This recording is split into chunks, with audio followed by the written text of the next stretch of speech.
Sebenarnya begini, kalau itu nggak usah terlalu jauh Pak Edi yang memerintahkan. Jadi kalau kita punya konsep,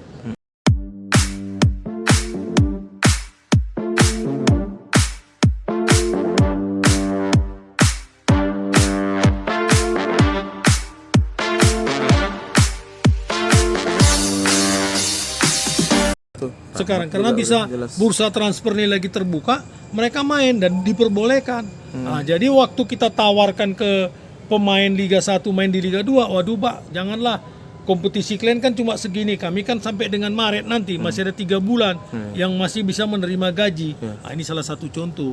Untuk ke depan ini nggak boleh lagi, harus seirama dia. Statnya ini atau boleh begini tapi harus dikunci.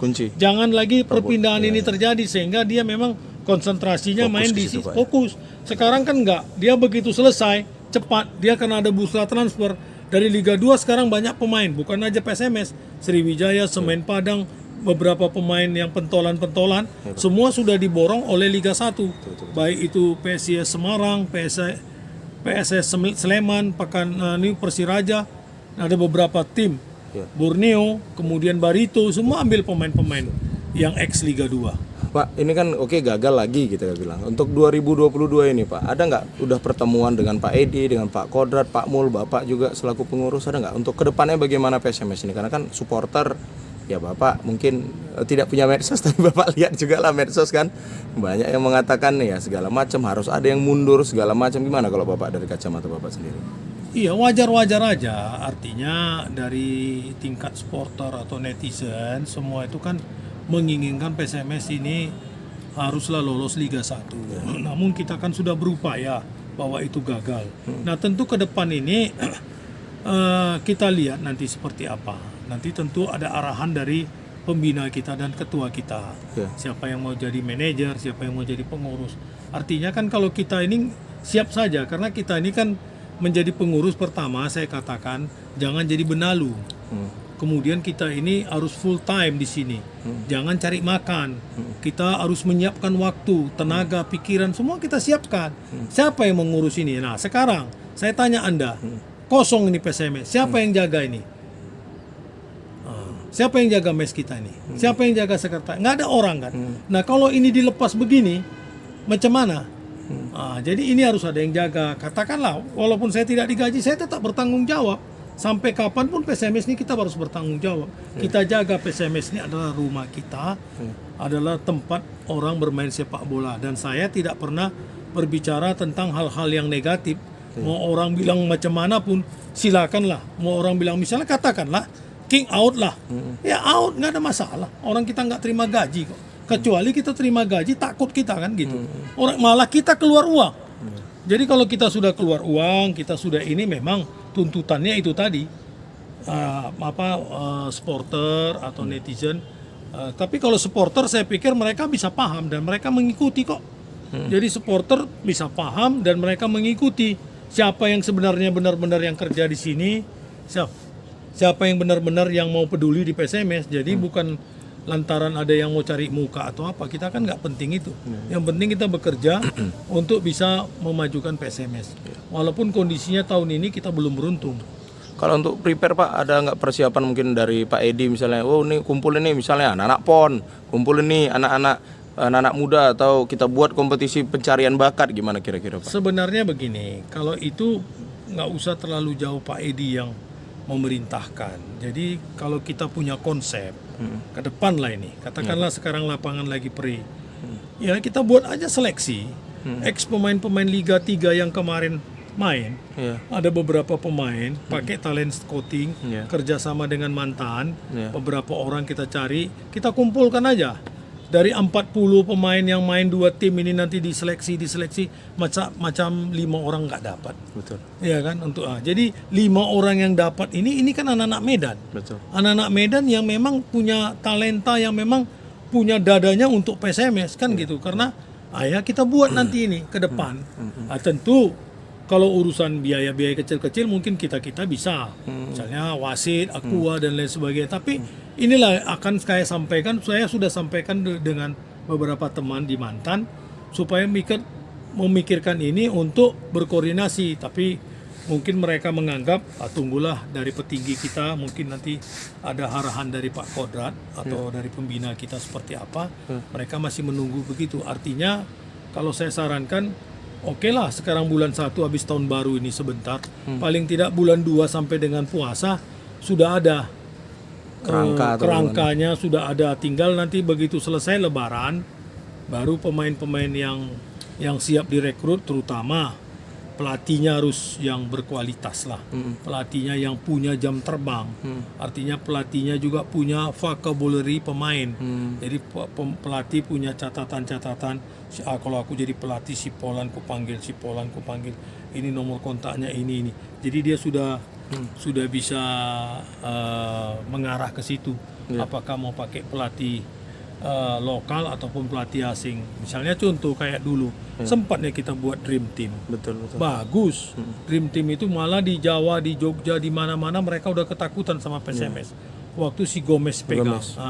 Mulai dari siapa? Ferdinand Sinaga, Okaijon, Escobar, banyak kan si Sagara timnas sekarang. semua itu si Susanto Tan, sebanyak pemain-pemain seperti itu kan. Nah, artinya dream teamnya sudah pernah. Nah, kalau memang memungkinkan, misalnya seperti pelatih yang lama kita tarik kembali si Gomez, atau mungkin ada pelatih mantan PSMS tapi dia ada di luar sana, kita coba panggil lagi. Kan ada yang anak Bintang Utara dulu main di PSMS, sekarang di Serang atau di Jawa sana, ya kita tarik pelatih kita. Ada yang berlisensi A, ada, atau siapa sajalah. Ya kan bisa kita untuk PSMS ke depan yang lebih baik. Kalau untuk Pak Wali Kota sendiri ada nggak Pak, misalnya ngomong-ngomong sama Bapak atau gimana kira-kira?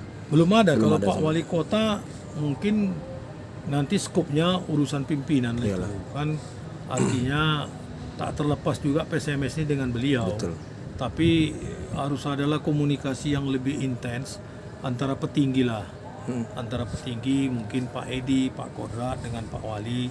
Ya nggak salahnya juga duduk satu meja. Bersinergi lah Pak ya. Bersinergi, mengobrol seperti apa kan gitu.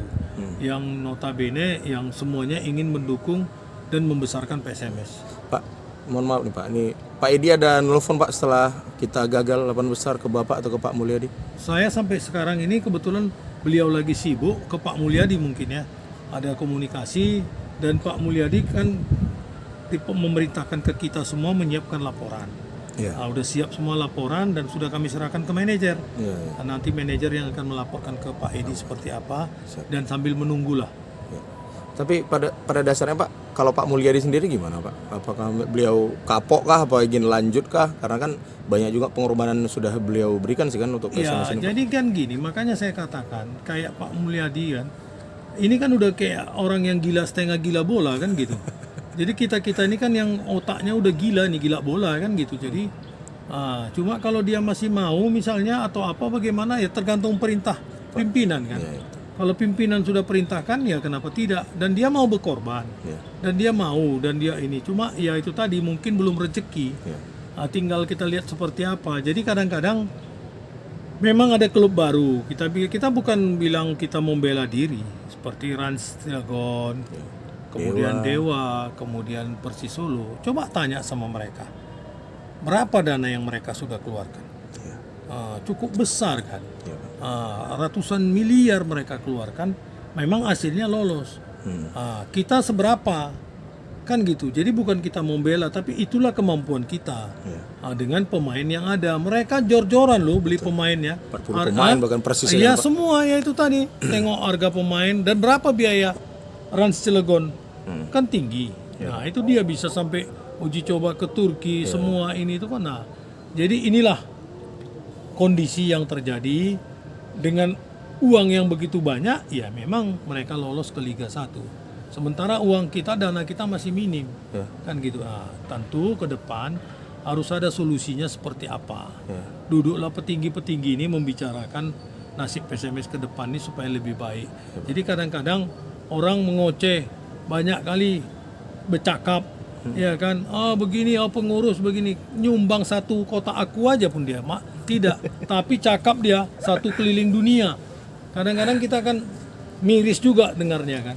Cakap kau banyak kali, nggak usah kita minta yang lain. Sumbang aja Aqua satu kotak. Padahal kita butuh. Satu hari kita butuh 25 kotak. Karena dari latihan pagi, latihan sore, latihan siang, di dalam kamar, perlu 25 kotak. Kalilah duitnya. Ini satu kotak aja pun, nggak dia sumbang. Pergi kita kemarin ke Pekanbaru, ke Palembang. Banyaknya anak Medan di sana. Sama juga, menghujatnya taunya. Menyumbang satu kotak Aqua, latihan pun nggak pernah dia datang. Tapi cakap dia, hujatan dia mendunia. Apalagi mainkan di grup netizen itu semua. Ya itu mungkin hak-hak mereka seperti itu. Tapi kita nggak apa-apa. Sepanjang saya katakan sepanjang kita mengurus sepak bola itu dari hati dan jujur. Kalau kita jujur dan dari hati, nggak perlu kita takut sana takut sini. Apakah kita mau dapat pekerjaan atau proyek atau apa saja, nggak ada urusan sama kita. Yang penting kita murni di sepak bola kok. Nggak ada urusan-urusan yang lain. Kecuali kita ada urusan politik atau urusan apa nggak ada. Ini kita partai pun nggak gabung Bapak ya. Kita masih murni di sepak bola aja lah. Iya Pak ya. Iya, yang masih diberi kesehatan, rezeki ada, kita urus. Itu aja. Kira-kira Pak, terakhir Pak, untuk para supporter PSMS ada kira disampaikan mungkin Bapak perwakilan dari... Saya sudah sampaikan ke Lawrence, Smek, kemudian Gordon dan si fans club semua saya sudah mereka bisa menerima kondisi ini dan mereka tahu. Cuma itu tadi maunya kita mempersiapkannya lebih matang lah begini ya. Kondisinya begini. Mereka juga paham kan. Dan mereka kan selama di Jawa mereka ikuti kan. Dan mereka ikuti. Terus kita kasih tiket 100 itu kita bagikan supporter dan kita ini. Mereka ikuti, jadi tahu siapa orang yang bekerja di PSMS itu, siapa orang yang begini dan bagaimana, jadi mereka tahu. Ya saya nggak diapa-apain kok, nggak ada masalah. Ya kan, mau kalian ambil PSMS nih, mau kalian jadi sekum PSMS silakan. Kan gitu, mampu kalian ambil, bilang baik-baik aja ke pimpinan. Jadi nggak usah pakai acara ribut-ribut atau gaduh-gaduh kan gitu. Silakan aja urus PSMS. Kalau yang mau, yang mampu, bisa dia berkoordinasi di Jakarta segala macam. Pergilah dia ke sana, jemput bola lah dia, urus inilah, urus itulah. Ya kan, nggak masalah, bagus kok. Ya kan, mudah-mudahan kita harapkan ke depan harus yang lebih baik. Kan? Jadi makanya saya katakan kegagalan itu kita coba pelajari. Kita coba pelajari, kita cari benang merahnya seperti apa dan bagaimana. Kemudian libatkanlah beberapa mantan pemain, bantulah PSMS, nah kan gitu, ikutlah. Dilibatkan di dalam tim, ikut dilibatkan, semoga mereka bisa berkonsultasi dengan pelatih. Jadi kalau pelatih perlu konsultasinya ini, jadi nggak ke manajer menyiapkan yang lain-lain. Jadi secara teknis ada yang membantu. Siap. Oke Pak, itu aja mungkin Pak. Makasih banyak Pak ya Pak. Jangan lupa selamat tahun baru. Tahun baru. Lupa kita 2022. 2022. Amin. Semoga lebih sehat, lebih sukses. Amin Pak. Makasih banyak Pak waktunya. Tahun baru.